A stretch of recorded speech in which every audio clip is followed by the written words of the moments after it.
طبعا انت فاكر عشان البنات تحبك ان انت لازم تكون شبح في نفسك ولابس الاوتفيت الطرش والبنطلون المقطع ومفيش منك اتنين. لكن الحقيقة مش كده خالص.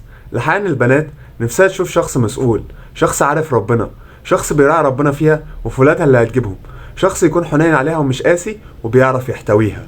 انت فاكر ان انت لما تبص لواحدة في عينها وهي كمان تبص لك وما تنزلوش عينكم من عينين بعض ان ده كده الحب؟ الحب مش كده خالص.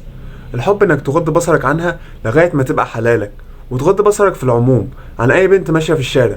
صدقني هي كده هتحبك اكتر وهتحترمك عشان انت غضيت بصرك عنها وحافظت عليها.